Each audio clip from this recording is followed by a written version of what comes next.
Hey everyone, this is acyuta-bhava from Nightlight Astrology. Happy Friday, everybody. Hope you guys are gearing up for a fun weekend. Today we're going to take a look at Mercury's ingress into the sign of Libra. This is particularly important because Mercury is also going to turn retrograde in the sign of Libra in not too long. So given the upcoming retrograde of Mercury in Libra and the fact that every time a planet ingresses, people email me and say, hey, would you talk about the meaning of Mercury moving into this new sign or whatever the case might be? This is a rewind episode. Several years ago, I did a series with Venus, Mercury, and Mars, taking them through all 12 signs. And after I finish my Tao Te Ching series for astrologers, my Wednesday series will probably return to planets and profiles starting with the moon.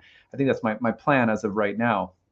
At any rate, I hope you guys will enjoy this rewind episode, which is a deep dive on Mercury in the sign of Libra. Before we get into it, though, don't forget to like and subscribe, share your comments, and click on the notification bell for updates once you've subscribed. You can always find a transcript of my daily talks on the website, nightlightastrology.com, where right now we also have pre-registration sales for 2 new classes. We have a master class series in the Roots and Spheres class, so I'm going to take you over there right now and give you a look at those. The Roots and Spheres program is something Ashley and I are leading starting in January, and it is a lunar circle that meets right before the new and full moons throughout the entirety of 2023 in order to discuss the astrology for the month ahead, from new moon to full moon and full moon back to new moon, along with dieting plant teachers and giving people different exercises they can do to develop a spiritual practice or to ritualize their connection with astrology in different ways and really take advantage of the living dynamics of astrology. We take in astrology often as news, which is fine, and we take it in as information, and then we see it play out in our lives or whatever, and we do it's forecasting. There's another level at which I've always worked with astrology, which is much more experiential, feeds into my daily spiritual practice.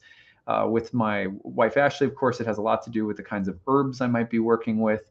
So this is something we've been working on for a while. We're really excited to get started in the new year. You can sign up until September 12th and receive several $100s off the payment for the year, which is a good deal. There's also a payment plan if you need it and need-based tuition if people would really like to participate, but your budget is, you have budgetary constraints, or you are hurting financially, whatever the case might be. So please take a look at that. Hope to see some of you guys in the Roots and Spheres circle. Orientation will be going out in November, so the course will continue to be on sale after September 12th, just you won't have that early bird rate. So the masterclass series is the other one. That begins in February, and this is a 4-part masterclass. There's a different class with 4 workshops or 4 lectures for each series. So in the winter, we're doing one on the mysteries of the moon cycle. In the spring, we're talking about the morning star and evening star cycles of Venus and Mercury and how to read them in the birth chart. In the summer, we're talking about zodiacal releasing, an ancient forecasting technique. And in the fall, we're going to be talking about temperament and personality in the birth chart from a traditional or ancient perspective, which is really fascinating, by the way. This is actually kind of like the groundwork for, personality profiling, that we do now in like a personality test you might take, or the Myers-Briggs or something like that. So I hope you guys will check those out. If you have any questions about anything as you're looking over it, email us info@nightlightastrology.com. And without saying anything further, I hope you will enjoy this deep dive into Mercury in the sign of Libra. Hi, everyone. This is acyuta-bhava from Nightlight Astrology, and this is another episode of Planets in Profile. Today, we are going to take a look at Mercury in the sign of Libra. So as you've been watching this series, you know that I've taken Mars and Venus through the signs. I've been taking Mercury through the signs, and I'm usually playing catch up on a certain level, but hopefully this is evergreen content that you can always get something good out of. So in these videos, you can learn basically 2 things: how to interpret Mercury in any given sign or whatever planet we're doing in this series. And also, even more importantly, how planets interact and behave in relationship to one another. For example, today we're looking at Mercury in the sign of Libra, which is Venus's sign. How does Mercury interact with or relate to Venus, and specifically the Libran side of Venus? Well, that's what we're looking at today. All right, so Let's begin by a little description of Mercury in Libra. Mercury is sort of neutral in Libra. It doesn't have any form of rulership or exaltation or any form of debility such as detriment or fall. In this sign, Mercury is dependent upon Venus and Venus's location, where Venus is at and what Venus is doing. So you always want to look at, whenever Mercury is in Libra, you also need to look at Venus in the chart or by transit if you're studying, if you're doing some forecasting or something like that. As Venus goes, so will Mercury when Mercury is in Venus's home. All right, so Libra is the warm and moist masculine air sign of Venus. Air can be broken down to the warm and moist qualities. Ancient astrologers did that at a certain point, related the element of air to warmth and moisture. Also, it's considered a masculine or yang sign. And you can also associate it with the element of air. And then it is the temple of Venus. So it's the home of Venus. Now, Mercury is thus going to express itself not only in Venusian ways, but in those particular ways that those particular Venusian ways, because Venus in Taurus is a lot different than Venus in Libra. So you're getting the expression of a Mercury through the Libran side of Venus. Now, what does that mean? You kind of have to have a sense of what Libra is all about. Remember, well, actually, let's back up and start with Mercury just as a refresher. So Mercury is a god of communication and is related to the mind and to speech and to the intellect and to writing. It is also, Mercury is associated with the messenger, with busy marketplaces, information, and technology. It's a very inventive planet. It's also associated sometimes with thievery and trickery, with markets and money exchange. I think I already mentioned that, with highways and travel, but also thieves on the highway can be associated with that as well. So those are just a few things that Mercury is associated with. When you're delineating Mercury in a chart, there's sort of wide range of things that Mercury could end up representing. Mercury was also a key ingredient to the study of temperament. You would look at your ascendant ruler planets in the first house, the moon, and typically Mercury, in order to get a sense of how a person might act and behave, what their personality might be like. So we have to remember that now, again, all of those qualities are going to now have to be filtered through the lens of Venus, who is the goddess related to peace, friendship, pleasant or enjoyable things, harmony, love, sensuality, femininity, and grace and ease. As well as romance and, of course, kind of the erotic or romantic dimensions of relationships, marriage, but also affairs and affairs of the heart and things like that. So you can also relate Venus to art. So when Mercury is in Venus's sign of Libra, unlike when Venus is in Mercury's sign of Virgo, Mercury can do pretty well with Venus in this sign, provided that Venus isn't in a debilitated condition itself in the chart somewhere.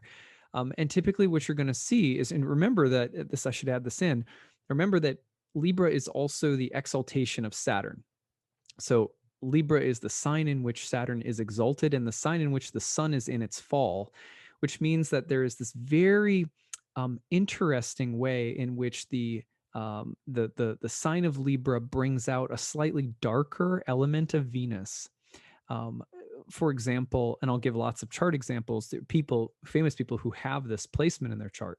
But think, for example, of the fact that the sun is essentially going into the basement of the solar year during this, during the Libran season.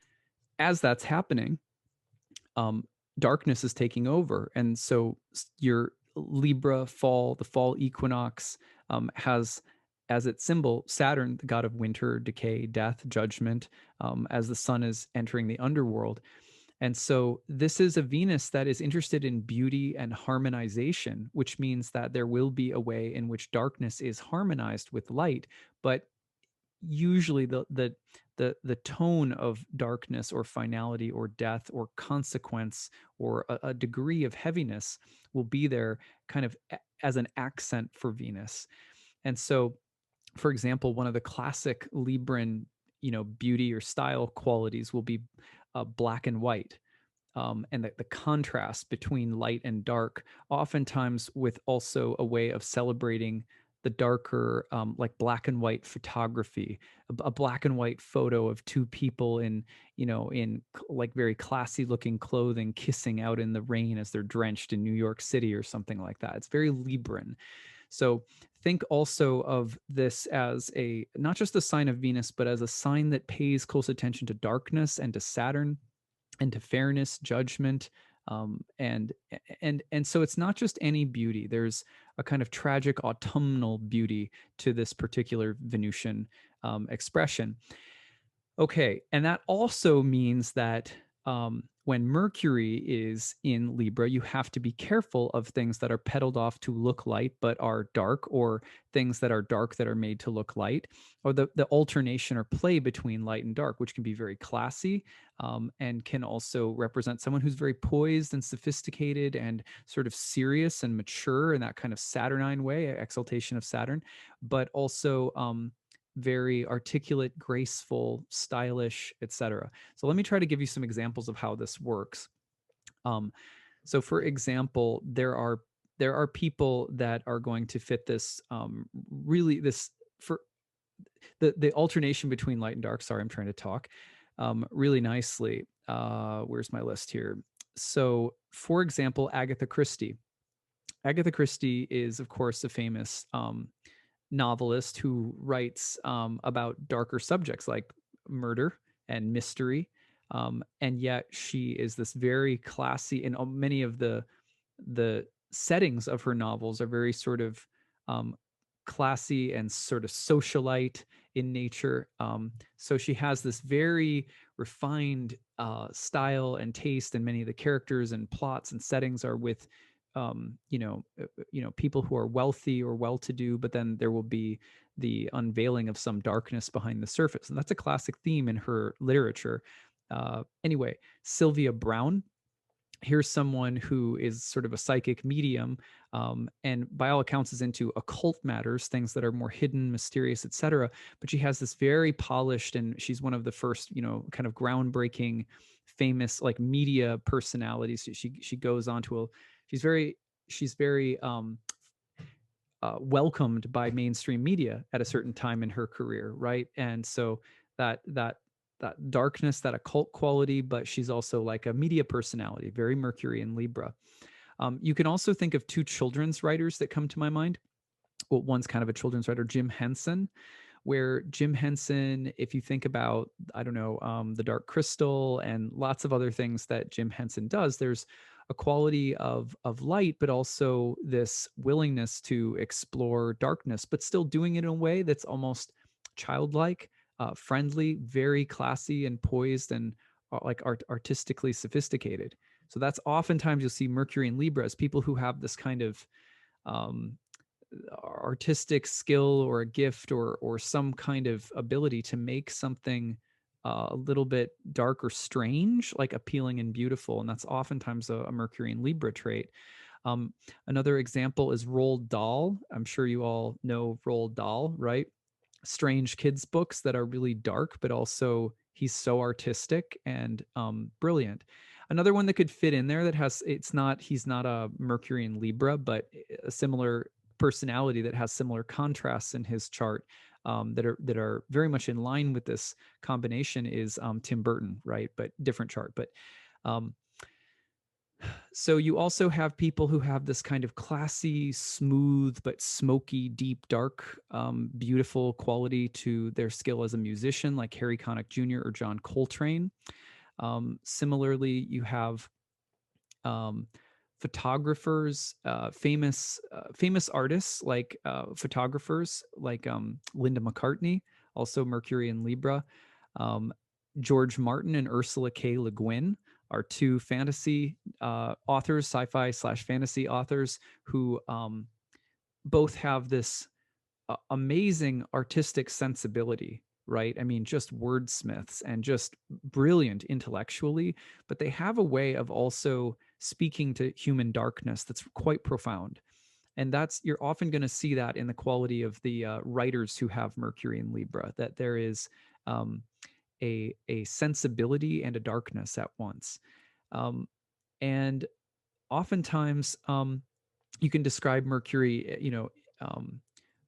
like a bit like Pluto in Libra too, the Pluto and Libra generation. But Mercury in Libra is sort of like iron uh the iron glove, or the velvet glove over the iron fist, where there's a way of almost adorning or decorating something heavy or dark or leaden. And that's the Saturn exaltation there.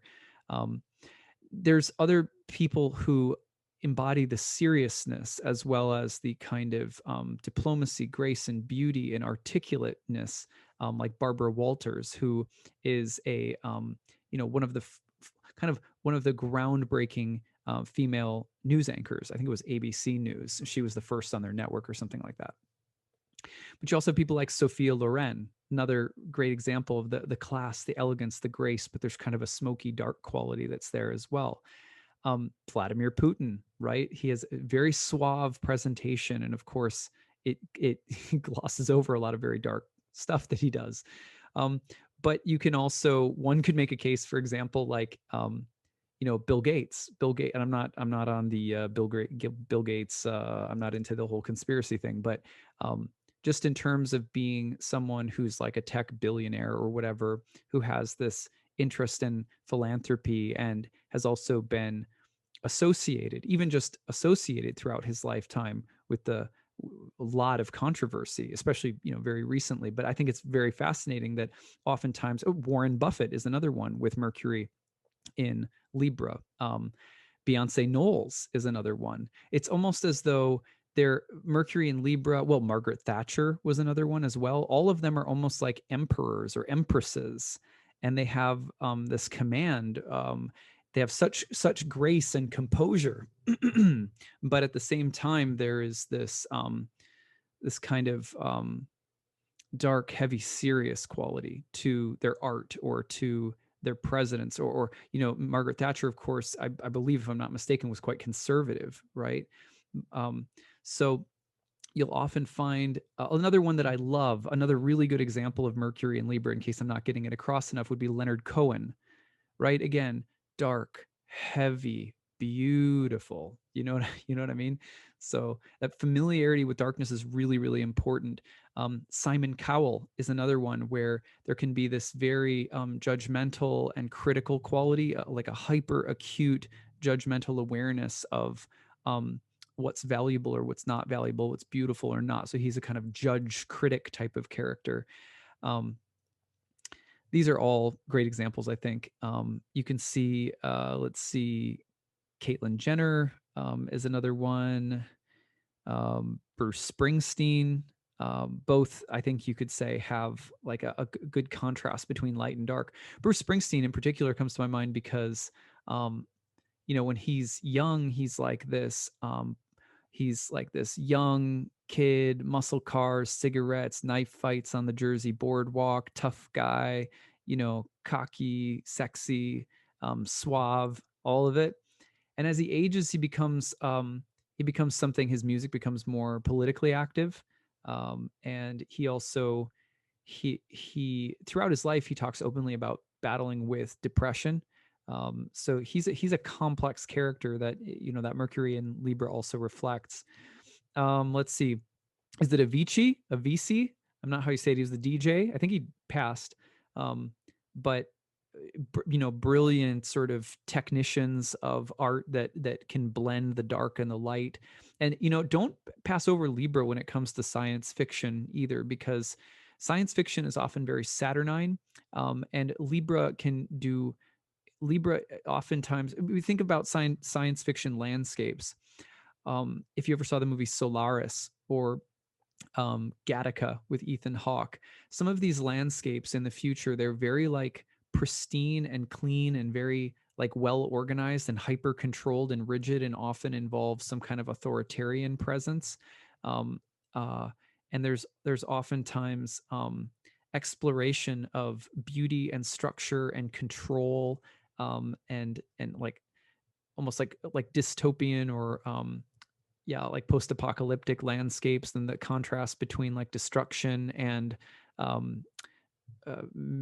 humankind's ability to control and make the most beautiful things, but maybe with some kind of rigidity involved. Often those themes are present in science fiction at any rate. And such a Libran theme. Those are such Libran themes. Christopher Reeve, if you want to talk about another really interesting Mercury and Libra character. Of course, Christopher Reeve becomes a philanthropist after becoming a quadriplegic through a horseback riding accident. He played, if you guys don't know, he was original Superman, or not the original, but he was the original feature-length film Superman, I think, back in like the 80s maybe.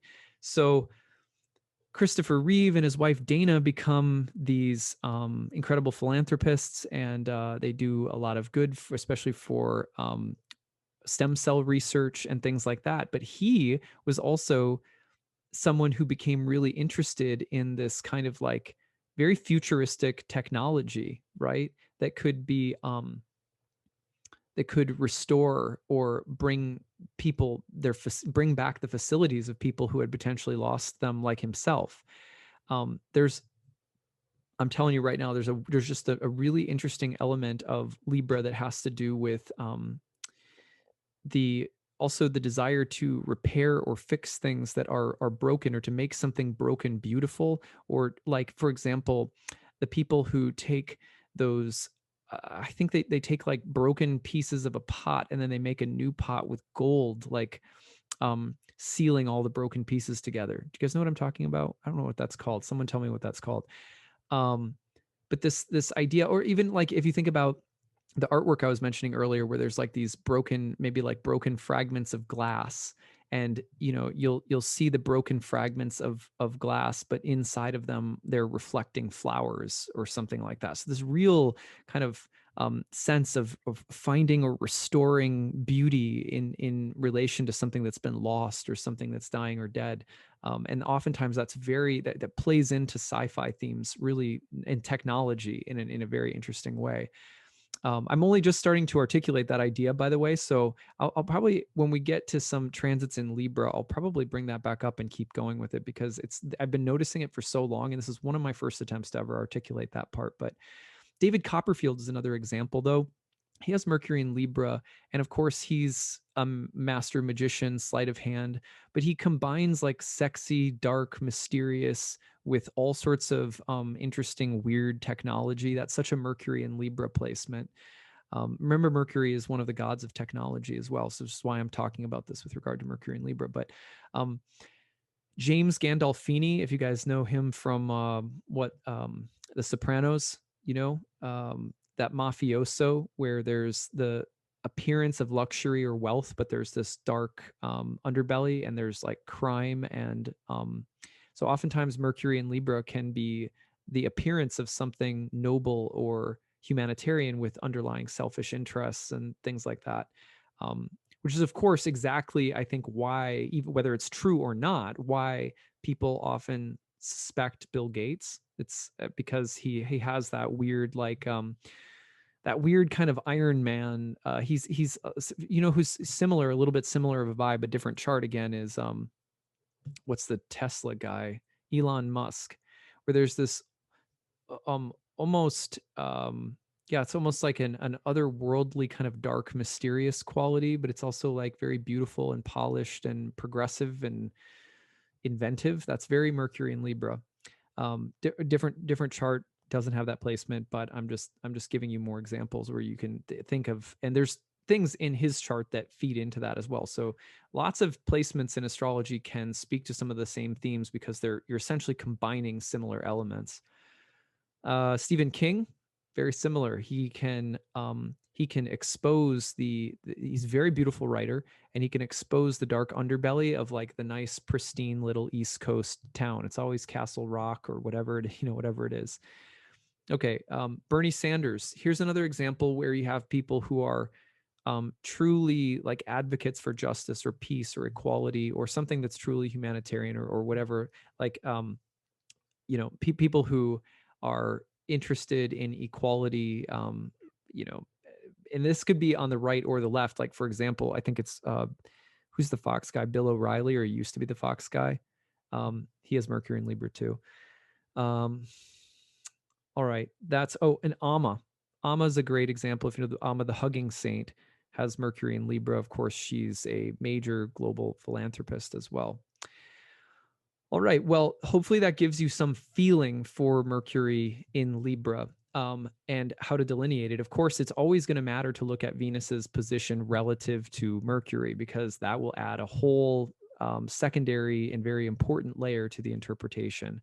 Um, I find that Mercury in Libra's um, best side is usually in the ability to tolerate certain kinds of moral ambiguities and to find beauty in the contrast between light and dark, to be able to harmonize elements of light and dark, or of complicated themes that would seem antagonistic towards one another.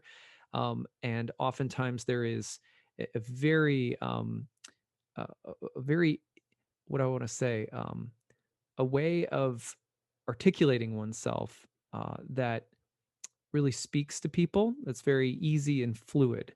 And oftentimes for children too, which is why I think it's so interesting that Jim Henson and Roald Dahl have Mercury and Libra, where there's just this ability to speak to the contrasts that are so bright and vivid for children between light and dark.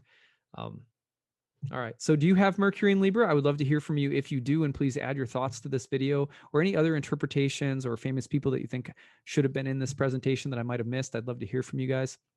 And then stay tuned, because I'll be doing Mercury in Scorpio pretty quickly as well. All right. Take care, everyone. Bye.